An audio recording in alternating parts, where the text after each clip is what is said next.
पुरुषाय विद्महे महादेवाय धीमहि तन्नो रुद्रा प्रचोदयात्. அனைத்து நண்பர்களுக்கும் பிறைசூடன் சார்பாக அன்பான வணக்கங்கள். இந்த வீடியோ பிடித்திருந்தால் லைக் பண்ணுங்கள், ஷேர் பண்ணுங்கள், கமெண்ட் பண்ணுங்கள், மறக்காமல் சப்ஸ்கிரைப் பண்ணுங்கள். வாங்க வீடியோ பார்ப்போம். நீங்கள் எந்த கிழமையில் பிறந்தீங்க, அதனுடைய பலன்கள் எப்படி இருக்க போகுது, அதை பற்றி நாம் பார்க்கும்பொழுது ஒவ்வொருத்தவரும் எந்த ராசி எந்த நட்சத்திரத்தில் பிறந்தவராக இருந்தாலும் பிறந்த கிழமையோட அமைப்பாலும் சில பலன்களை கணிச்சு சொல்கிறது சாத்தியம்னு கிரக வாசர சாஸ்திர சிந்தாமணி சொல்லுதுங்க. புராதன ஜோதிட கிரந்தங்களால் ஒரு பிரிவு மட்டுமே இந்த சாஸ்திர கணிப்புங்க. இந்த சாஸ்திரப்படி அவரவர் பிறந்த கிழமை எந்த கிரகத்தோட ஆதிக்கத்துக்கு உட்பட்டதோ அதை வச்சு பலன்களை சொல்ல முடியுங்க. அதே சமயம் அவரவர் பிறந்த நேரத்தில் அந்த கிரகத்தோட ஆளுமை எந்த அளவுக்கு இருந்தது என்பதை வச்சு இந்த பலன்கள் 50 முதல் 75% வரை பொருத்தமானதாக இருக்குங்க. சனிக்கிழமை பொதுவாக சனி பகவான் பெயரையை சொன்னாலே பலருக்கும் ஒரு விதமான பயம்தான் ஏற்படும். ஆனால் உண்மையில் நவகிரக நாயகர்களால் மிக நல்லவர் சனி பகவான் தாங்க. எப்படி ஒரு ஆசிரியர் தன்னுடைய மாணவங்களை கண்டிப்பாக நடத்தினாலும் அதன் பலனாக அவங்களுக்கு நல்ல எதிர்காலம் அமைய வழி செய்வாரோ, அப்படிதான் சனீஸ்வரனும் வாழ்க்கை பாடத்தை ஒருத்தர் சரியாக புரிஞ்சிக்கணும்னா அதுக்கான அனுபவத்தை பாடமாக தரக்கூடியவர் சனி பகவான் தான். சனி பகவானை ஜோதிட சாஸ்திரம் ஆயுள் காரகன்னு சொல்கிறதாங்க. தர்மத்தின் காவலான சனச்சரனோட ஆதிக்கம் உள்ள சனிக்கிழமை பிறந்த நீங்கள் நல்லவருக்கு நல்லவராகவும் கெட்டவருக்கு கெட்டவராகவும் இருப்பீங்க. வம்பு சண்டைக்கு போகிறதும் வீண் வாதங்கள் பண்ணுறதும் உங்களுக்கு பிடிக்கவே பிடிக்காதுங்க. தீதும் நன்றும் பிறதர வாரா என்பதை உணர்ந்தவர் நீங்கள்.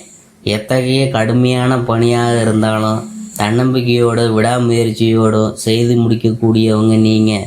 தரப்படும் பணி சிறியதாக இருந்தாலும் அதற்குரிய உழைப்பு அதிகமாக இருக்குதுங்க. உங்கள் வாழ்க்கையில் பலமுறை ஏற்படுங்க. அதற்கு காரணம் எல்லாம் தெரியும் என்கின்ற எண்ணத்தில் எதையுமே யோசிக்காமல் தொடங்குற உங்கள் குணம்தாங்க. திட்டமிட்டு செயல்பட்டீங்கன்னா சகலத்திலும் நீங்கள் வல்லவராக இருக்க முடியா. உங்களுக்காக செயல்படுறதை விட மற்றவங்களுக்காக பணி செய்யக்கூடிய உதவும் குணம் உங்களுக்கு இருக்கா? இதை சிலர் தங்களுக்கு சாதகமாக பயன்படுத்துகிறத நீங்கள் உணராமலேயே இருக்கிறதுக்கு காரணம் முகஸ்துதிக்கு எளிதாக மயங்கி கிடக்கிறது தான். அதை புரிஞ்சுக்கிட்டாலே பல சங்கடங்களை தவிர்க்கலாம். எல்லா விஷயத்திலும் வல்லவரான நீங்கள் எந்த காரணத்துக்காகவும் ரகசியங்களை யாரிடமும் பகிர்ந்து கொள்ள வேண்டாம். பணியிடத்தில் உங்கள் பொறுப்புகளை பற்றி 3ஆம் நபரிடம் சொல்கிறதும் தப்புங்க. உங்கள் மேலே உண்மையான அக்கறை உள்ள குடும்ப உறுப்பினர்கள் சொல்லக்கூடிய ஆலோசனைகளை அவசியம் கேளுங்க. எல்லாமே ஏற்றமாகும். சட்டன்னு உணர்ச்சி வசப்படுறது தான், அடிக்கடி டென்ஷன் ஆகிறதும் உங்களுக்கு குணமாக இருக்கலாம். அதுவே உங்களை எந்த செயலையும் சரிவர செய்ய இயலாதபடி தடையாக மாறக்கூடும். படபடப்பும் பரபரப்பும் உங்கள் உடல்நலத்துக்கு கேடாக மாறிடலாம். அதனால் தினமும் சிறிது நேரமாவது தியானம் யோகா பழகுங்க. நிதானத்தை வளர்த்துக்குங்க. பலதரப்பட்ட விஷயங்களை அனுபவ பாடமாக கற்றுக்கக்கூடியவர் நீங்கள். அந்த அனுபவத்தில் உங்கள் குடும்பத்து உறுப்பினர்கள்ட்ட நீங்கள் காட்டக்கூடிய கண்டிப்பும் அதிகாரமும் உங்களோட குணத்தை கர்வமாகத்தான் காட்டும். வார்த்தைகளை கட்டளையாக இல்லாமல் கனிவாக இனிமையாக கலந்து அன்போட சொல்லுங்க. அது நிச்சயம் பலன் தரும். அதே மாதிரி உங்கள் தவறுகளை யாரையாவது சுட்டி காட்டினாக்க அதில் உண்மை இருக்கும் பட்சத்தில் ஏற்றுக்குங்க. அதுதான் உங்களுடைய வாழ்க்கையில் வெற்றிக்கான பாடமாக இருக்கும். 8, 17, 26 ஆகிய தேதிகளில் சனிக்கிழமையில் பிறந்த உங்களுக்கு அதிர்ஷ்டமாக இருக்குது. அதிலும் அந்த தேதிகளில் ஏதாவது ஒரு தேதியில் நீங்கள் பிறந்திருந்தா அது ரெட்டிப்பு நன்மை அடையக்கூடியதாக இருக்கும். எவ்விதமான புதிய முயற்சியை நீங்கள் தொடங்கினாலும் அதை இந்த தேதிகளில் ஏதாவது ஒன்றில் தொடங்கிறது நல்லது. உங்களுடைய வாழ்நாளில் 22, 26, 31, 35, 42, 50, 53, 58, 62, 67, 71, 80 ஆகிய வயசில் உங்களுக்கு நடக்கக்கூடிய காலகட்டங்களில் திடீர் அதிர்ஷ்டம், கல்வி உயர்வுகள், திருமண பேறு, நல்ல பணி அமைதல் இப்படியான அதிர்ஷ்டங்களை உங்களுக்கு தருவதாக இருக்கும். எதிர்பாராத நன்மைகள், பணவரவு, ஏற்றமும் மாற்றமும் எல்லாமே அந்த சமயங்கள் தான் ஏற்படும்.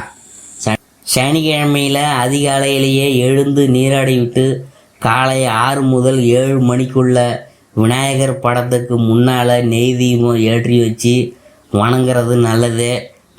மாதம் ஒரு சனிக்கிழமையில் பக்கத்து கோயிலில் இருக்கிற பெருமாள், தாயார், அனுமனை வணங்குங்க. மாதம் ஒரு சனிக்கிழமை ஏழை மாற்றுத்திறனாளிக்கு உங்களால் முடிஞ்ச உதவியை பண்ணுங்க. தினமும் கணபதி, அனுமன் துதிகளை சொல்லுங்க, கேளுங்க. வாழ்க்கை சந்தோஷமாக இருக்கும். தலை சுற்றல், மயக்கம் இதெல்லாம் இருந்துச்சுன்னா உங்களுக்கு முதல் அறிகுறியிலேயே முறையான சிகிச்சை எடுக்கிறது பூர்ண நலம் தருங்க. பணிகளில் கொஞ்சம் கவனமாக இருங்க. இதெல்லாம் உங்கள் உடல்நலம் சீராக இருக்க அவசியம் என்பதை செயல்படுங்க. வாழ்க்கையில் உன்னதமாகும். வருஷத்துக்கு ஒரு தடவை பஞ்சவடி திருத்தலத்துக்கு போயிட்டு வாங்க. பஞ்சமுக அனுமனை வணங்குங்க. கஷ்டங்கள் எல்லாம் பஞ்சாக பறந்து வாழ்க்கை பிரகாசிக்கும்.